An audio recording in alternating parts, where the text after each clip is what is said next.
যে মাহফুজুল্লাহ অন্তত মরণোত্তর রিকগনিশনটা পেল। আমি ধন্যবাদ জানাচ্ছি এই সরকারকে যে সত্যিকার অর্থেই একজন গুণী, অসাধারণ মেধাবী, একজন দেশপ্রেমিক, এই কথাটা খুব জোরে বলা দরকার। মানুষকে তারা সম্মানিত করেছেন। মাহফুজুল্লাহ অত্যন্ত মেধাবী ছাত্র ছিল, তার বড় ভাইয়ের মতোই। তখনকার দিনে তারা বোর্ডে স্ট্যান্ড করেছিলেন। তারপরে পড়াশোনা করতে এসে সম্ভবত কিছুটা পারিবারিক ঐতিহ্যের কারণেও বাম রাজনীতির দিকে তারা দুই ভাই ঝুঁকে পড়েন। মাহফুজুল্লাহর মূল উদ্দেশ্যটাই ছিল যে সমাজে একটা পরিবর্তন নিয়ে আসা, মানুষের কল্যাণের জন্য, মানুষকে তার যে পাওনা আসে পাওনাটাকে পাইয়ে দেওয়ার মতো একটা রাষ্ট্র ব্যবস্থা। অনেক স্মৃতি আছে মাহফুজুল্লাহর আমার সঙ্গে। আমি তার সঙ্গে একসাথে চীনে গেছি, নরওয়েতে গেছি, সুইজারল্যান্ডে গেছি, লন্ডনে গেছি রাজনীতির কারণে। এবং এই একসাথে যাওয়াটা যে কত মধুর হতে পারে, কত জ্ঞান ও গর্ব হতে পারে, সেটা আমি উপলব্ধি করেছি। একটা ইকবাল হাসান মাহমুদ টুকু আছেন, আমির খসরু সাহেব আছেন, তারা জানেন যে রাজনীতিতে মাহফুজুল্লাহ সক্রিয় ছিল, দল করতো না সে। তার যে রাজনৈতিক চিন্তা, সেই চিন্তাকে নিয়ে সে সামনে এগিয়ে যেত। এবং খুব সঙ্গতভাবেই দুটি মানুষের ব্যাপারে সে যে দুটো বই লিখেছে, একটি প্রেসিডেন্ট জিয়াউর রহমান এবং আরেকটি বেগম খালেদা জিয়া। এই দুজনেরই বাংলাদেশের পুরো ইতিহাসে যে কত বড় অবদান এবং তাদের যে কাজগুলো মানুষের জন্য যে কতটুকু উপযোগী ছিল, সে কথাগুলো তিনি বলার চেষ্টা করেছেন এবং নির্মমভাবে বলার চেষ্টা করেছেন। প্রচুর কাজ করেছেন। শহীদ প্রেসিডেন্ট জিয়া রহমান সাহেবের বইটা লিখতে তিনি প্রায় 5-6 বছর সময় নিয়েছেন। বেগম জিয়ার উপর বই লিখতে তিনি 4 বছর কাজ করেছেন এবং কোথাও কোনো ফাঁকি দেওয়ার কোনো প্রবণতা তার ছিল না।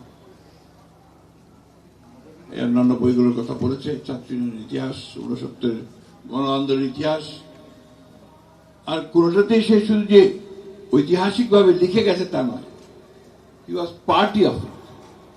সে সক্রিয়ভাবে সেখানে অংশ নিয়েছে।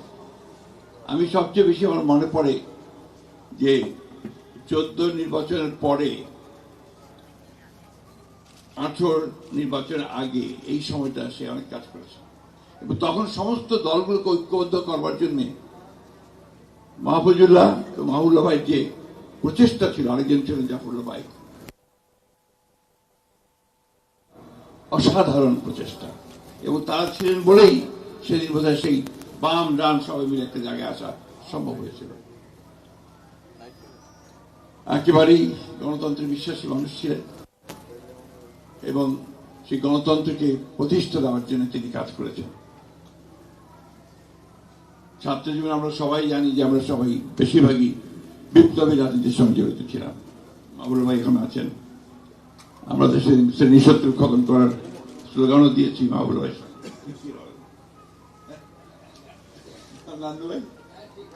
তো সেই শ্রেণী শত্রুর ব্যাপারটা যে সঠিক ছিল না, খতম করার ব্যাপারটা সঠিক ছিল না, এবং তারপরে আমরা যে আমাদের রাজনীতির যে চিন্তা ভাবনাগুলো পরিবর্তন, সব মিলে যে একসাথে কাজ শুরু করেছিলাম।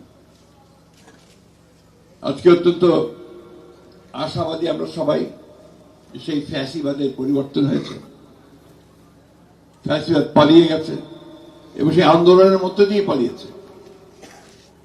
আমির খসরু সাহেব বলেছেন যে দীর্ঘদিন ধরে এই দেশের রাজনৈতিক দলগুলো তারা যে চেষ্টা করেছে, তারা যে ফ্যাসিবাদের বিরুদ্ধে লড়াই করেছে, সংগ্রাম করেছে, সব শেষে ছাত্র এবং জনতার সমবেত প্রচেষ্টায় সেই সম্ভব হয়েছে। আজকে একটা আশার আলো সবাই আমরা দেখতে পাচ্ছি যে আবার নতুন করে বাংলাদেশকে আমরা গড়ে তুলব। সবাই এই কথাটা বলছি, এটাতে সবারই আমার আরো অনেক বেশি আন্তরিক হওয়ার প্রয়োজন এবং সত্যিকার অর্থেই আমরা যেন সবাই ভবিষ্যৎ প্রজন্মের জন্য যে কথাটাকে বলা হয়েছে বাসযোগ্য দেশ, তিতুমির বলেছে, সেই বাসযোগ্য দেশ তৈরি করার জন্য আমরা সবাই যেন কাজ করতে পারি। মাহফুজুল্লাহর প্রতি আমাদের সম্মান দেখানো তখনই সফল হবে, চূড়ান্ত হবে যদি আমরা তার এই আরাধ্য কাজটা আমরা করতে পারি। আমাদের তো এখন অনেক বয়স হয়েছে, এখন এখানে সব নবীনেরা আছেন, তরুণেরা আছেন, তার দেশকে নতুন করে চিন্তা করছেন। সেই চিন্তার মধ্যে কিন্তু সবসময় একটা জিনিস আমার কাছে মনে হয়, যে কথাটা মনে রাখা সকলের দরকার, যে মাহবুবুল্লাহ যে কন্ট্রিবিউশন অথবা তারও আগে এই দেশকে সুন্দর করার জন্য যাদের অবদান, সেই অবদানগুলোকে যেন আমরা কখনোই ভুলে না যাই। কারণ এদের কাজের উপরে কিন্তু আমরা দাঁড়িয়ে আছি এবং আজকে যে সামনের দিকে এগুচ্ছি সেদিকে এগিয়ে যাওয়া দরকার।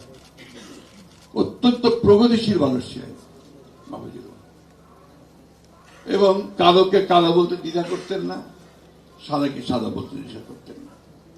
এবং যে কথাটা এখানে অনেকে বলেছেন যে তার যে তর্ক সেখানে তিনি অত্যন্ত সাবলীল ভাবে তার বক্তব্যটাকে এমন ভাবে উপস্থাপন করার সক্ষমতা যা ছিল যে সেখানে প্রতিপক্ষ সেখানে নিঃসন্দেহে পরাজিত হতো। মাহফুজুল্লাহর পরিবার তারা অনেক কষ্ট করেছেন। যে কথাটা কিছুক্ষণ আগে একজন বলেছিলেন যে আজকালকার সাংবাদিকেরা অনেকেই, আমি সকলের কথা বলি না, অনেকেই তা তো নিজেদের আখের গোছানোর জন্য আপনার দালালি করে। কথাটা ভালো হয় না, হলো না, তারপরেও কথাটা বলতে হলো এবং বাড়ি ঘর প্লট সব জোগাড় করে। মাহফুজুল্লাহর কিছুই ছিল না। মাহফুজুল্লাহর চিকিৎসার জন্য তার পরিবারকে, তার বন্ধুদেরকে অন্যের কাছে হাত পাততে হয়েছে। এখনো তার ছেলেমেয়েরা বাইরে আছে, দেশে আছে। আমি তাদের প্রতি আমার সবসময় দেখা করতে পারি না, যেন ক্ষমা চেয়ে নিচ্ছি, কথা বলতে পারি না। আমার খুব কষ্ট হয়, মাহফুজুল্লাহর কথা মনে হলে খুব কষ্ট হয়। বিশেষ করে আমি ব্যক্তিগতভাবে তার কাছে অত্যন্ত ঋণী। সবসময় সে আমার সঙ্গে যোগাযোগ রাখতো, আমার ভুলটা দেখিয়ে দিত, আমাকে সামনে পথ দেখাতো যে এই কাভাবে বলেন, এইভাবে কাজ করেন, এটা করেন। এই জিনিসগুলো আমি আর পাওয়ার আমার লোক নেই। যাই হোক, আমি বললাম না আমি আজকে গুছিয়ে কথা বলতে পারবো না। মাহফুজুল্লাহকে আমরা মিস করি, আমি ব্যক্তিগতভাবে ভীষণ মিস করি এবং তাকে হারানোটা আমাদের জন্য সত্যিকার অর্থে একটা বিরাট শূন্যতা সৃষ্টি করেছে। খুশি হয়েছি একটা রিকগনিশন দেওয়া হলো। আসলে আমরা সবাই তার ফেরাতের জন্য দোয়া করি। এই দোয়া করি যে আমাদের সাংবাদিকরা সবাই চেষ্টা করে অন্তত মাহফুজুল্লাহর মতো হতে।